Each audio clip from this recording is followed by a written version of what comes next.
সুপ্রিয় দর্শক, আসসালামু আলাইকুম।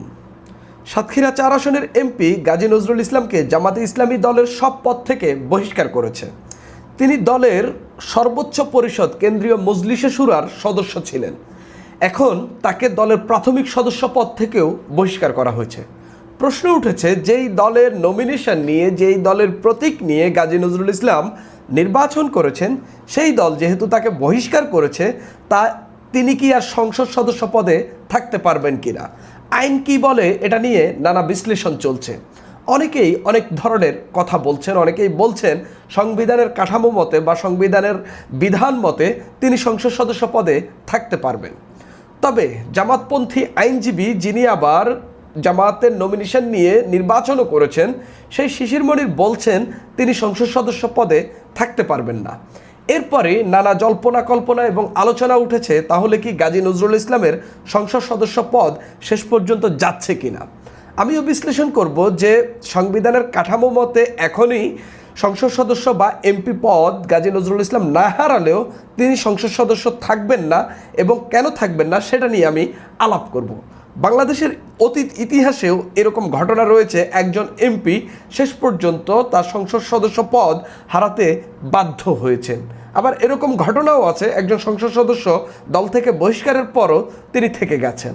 আমি সেসব নিয়ে আলাপ করব, এবং আলাপটা এরকম যে গাজী নজরুল ইসলাম শেষ পর্যন্ত এমপি থাকতে পারবেন না, সেটার যে ব্যাখ্যা সেটা আমি দেওয়ার চেষ্টা করব, এবং জামাত ইসলামী কেন শেষ পর্যন্ত এই গাজী নজরুল ইসলামকে বহিষ্কারের পথে হাঁটতে হলো সেটা নিয়ে আলাপ করব।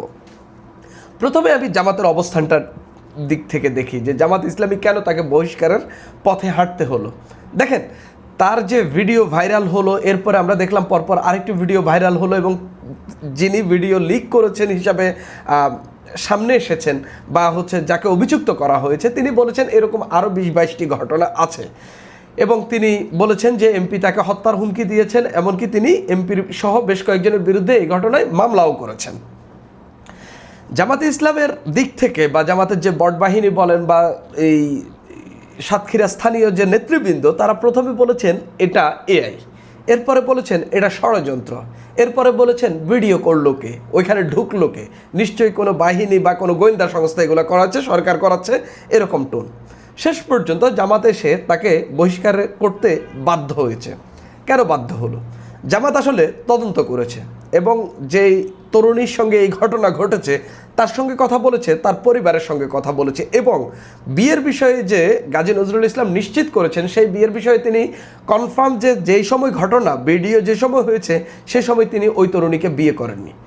জামাতের যে গঠনতন্ত্র, সেই গঠনতন্ত্র অনুযায়ী এইরকম অনৈতিক কার্যকলাপ করে আপনি এই দলে থাকতে পারেন না। তাহলে এই দলের গঠনতন্ত্র এবং কেন্দ্রীয় মজলিসে শুরার সদস্য এটা করা মানেই এই দলের কাঠামো একেবারে ভেঙে পড়া। এবং জামাতে ইসলামীতে গত কয়েক বছরে অন্তত এই ঘটনাগুলো দেখা যায়নি। ৭১-এর সময় বা এর পরবর্তীতে এর বেশ কিছু প্রমাণ আছে, আর ৭১-এ তো কী করেছে সেটার ঐতিহাসিক দলিলই রয়েছে এবং নানান বইপত্রও রয়েছে। কিন্তু গাজী নজরুল ইসলাম এখন এই ঘটনাটা করাটাই মানি, এবং জামাত এখন সরকার এই একটা ক্ষমতার অংশ হিসাবে বা বিরোধী দলে থাকা হিসাবে তাদের বিরুদ্ধে ব্যাপক বিতর্ক উঠেছে। এর মধ্য দিয়ে জামাত নিজেদের অস্তিত্ব রক্ষার জন্য এই বহিষ্কারের পথে হেঁটেছে, আর কোনো কিছু না। জামাত শুধুমাত্র নিজেদেরকে সেভ করার জন্য এখান থেকে একটা এক্সিট নিয়েছে। এখন কথা হইল, জামাত এখানে আর খেলবে কিনা। আমি বলি যে এখানে জামাত আরও খেলবে। সেটা কিভাবে খেলবে, এবং শেষ পর্যন্ত গাজী নজরুল ইসলামের এমপি পদ জামাতে ইসলামী এমপি পদ হারানোর মধ্য দিয়ে জামাতে ইসলামী এই খেলাটা শেষ করবে। আপনারা যদি বলেন অতীতে এই ঘটনা আছে কিনা, আছে। 2005 সালে রাজশাহী 3 আসনের এমপি আবু হেনাকে বিএনপি বহিষ্কার করে।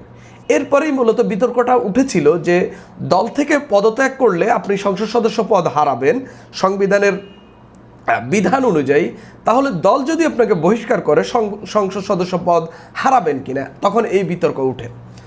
এই বিতর্কের মধ্যেই সংসদে সে সময়ের স্পিকার জমির উদ্দিন সরকার তিনি বলেছিলেন, যিনি গত কিছুদিন আগে মারা গেছেন, তিনি বলেছেন যেহেতু তাকে দল বহিষ্কার করেছে এবং তিনি দল স্বেচ্ছায় ছাড়েননি এবং তিনি পদত্যাগপত্রের আবেদনও করেননি এবং তিনি দলের বিরুদ্ধে একটা বক্তব্য দিয়েছিলেন যার কারণে তাকে বহিষ্কার করা হয়েছে, এবং তিনি দলের বিরুদ্ধে ভোটও দেননি যার কারণে তাকে বহিষ্কারের বিধান রয়েছে। এই ঘটনাগুলোর যেহেতু কোনোটাই ঘটেনি, তার কারণে তার আবু হেনার সংসদ সদস্য পদ থাকছে। আবু হেনা কি বলেছিলেন? আবু হেনা তখন একটা বিস্ফোরক মন্তব্য করেছিলেন। তিনি বলেছেন যে তখন যে জঙ্গিবাদের উত্থান বা এই যে বিভিন্ন ধরনের যে অরাজকতা দেখা যাচ্ছিল, এগুলোর মধ্যে বিএনপির একটি অংশের সংশ্লিষ্টতা তিনি দেখতে পেয়েছেন, সেই বক্তব্যটাই তিনি দিয়েছেন, যার কারণে বিএনপি তাকে বহিষ্কার করে। এবং স্পিকার জমির উদ্দিন সরকার সংসদে বলেছেন যে সংবিধানের বিধান মতে তিনি আসলে এমন কোনো কিছু করেননি যার কারণে তিনি সংসদ সদস্য পদ হারাবেন, এবং তিনি এমপি হিসেবে থেকে যান। স্পিকার এই বক্তব্য দেওয়ার পর ঠিক একই ধরনের একটি ঘটনা ঘটেছে 2014 সালে। 2014 সালে তখন লতিফ সিদ্দিকী মন্ত্রী ছিলেন। তিনি সম্ভবত কোনো একটা মন্ত্রণালয়ের মন্ত্রী ছিলেন, এখন আমি মনে করতে পারছি না। তিনি হজ নিয়ে, মক্কা মদিনা নিয়ে এবং আমাদের নবী রাসূলকে নিয়ে একটি মন্তব্য করেন, এবং যে মন্তব্যটি বাংলাদেশের প্রেক্ষাপটে খুবই কুরুচিপূর্ণ এবং খুবই জঘন্য, এবং বাংলাদেশের মানুষরা এই মন্তব্যটি একেবারে নিতেই পারেননি। আওয়ামী লীগ এ নিয়ে বিপদে পড়েছে। তখন আবার নানান আন্দোলন চলছিল, নানান কিছু চলছিল।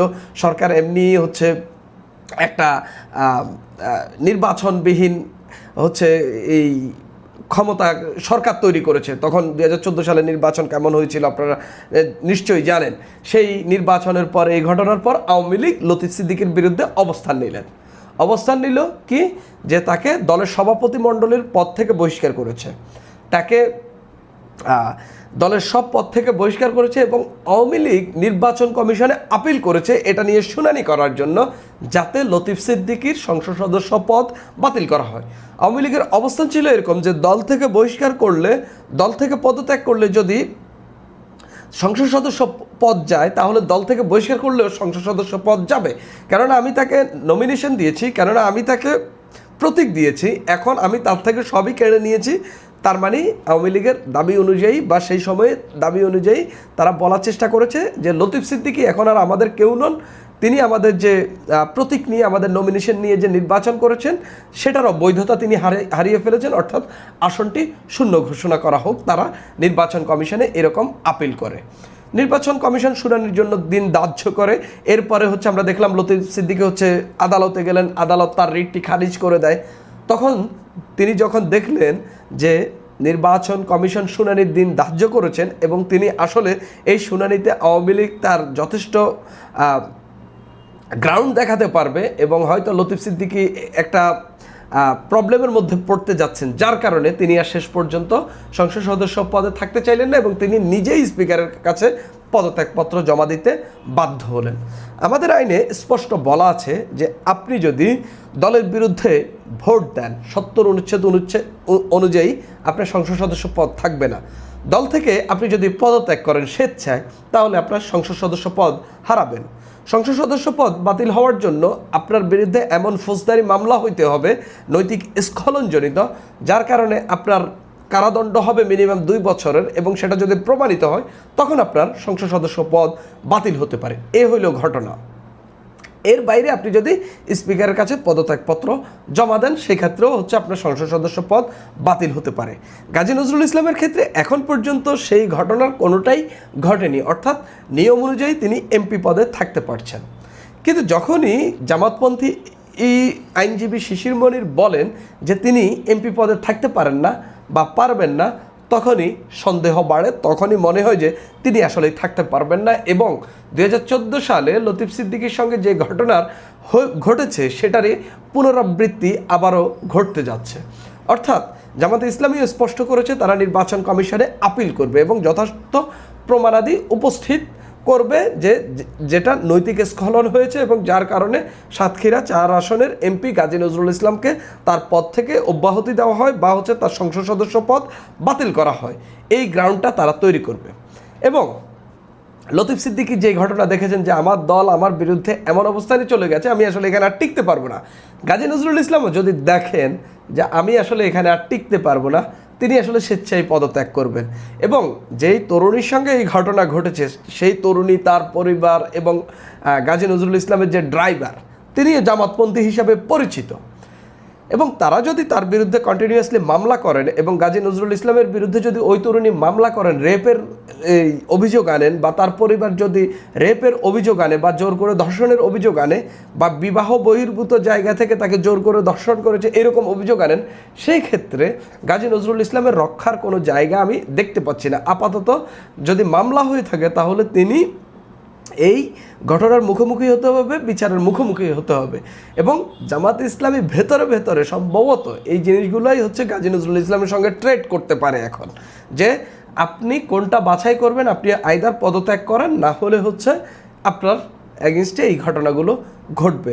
কারণ জামাত ইসলামী মনে করে সাতক্ষীরায় তাদের খুব ভালো গ্রাউন্ড রয়েছে এবং সাতক্ষীরায় যাকেই হচ্ছে এমপি হিসাবে জামাত ইসলামী নমিনেশন দেয় সেখানে তাদেরই লোক নির্বাচনে জয়লাভ করবে, এবং গাজী নজরুল ইসলামের মতো এই কলঙ্ক বয়ে বেড়ানোর অবস্থায় তারা এখন নাই, বা এই কলঙ্ক বয়ে বেড়ানো মানেই হচ্ছে তারা রাজনৈতিকভাবে আরও সমালোচনার মুখে পড়া, যে সমালোচনাগুলো মুখে তারা প্রায় প্রতিনিয়তই পড়ছে, এই সমালোচনাগুলো তারা বই বেড়াবে না এবং এই সমালোচনা ক্যারি করবে না বিধায় জামাত ইসলামী গাজী নজরুল ইসলামকে আর সহ্য করবে না এবং তাকে সম্ভবত আর এমপি পদেও রাখতে চাইবে না, যার কারণেই জামাত ইসলামী নির্বাচন কমিশনে যাচ্ছে এবং যার কারণেই জামাত ইসলামী গাজী নজরুল ইসলামের সঙ্গে ইন্টারনালি কথা বলবে এবং তাকে পদত্যাগে বাধ্য করবে বা রাজি করাবে। সুপ্রিয় দর্শক, এখন এই পর্যন্তই।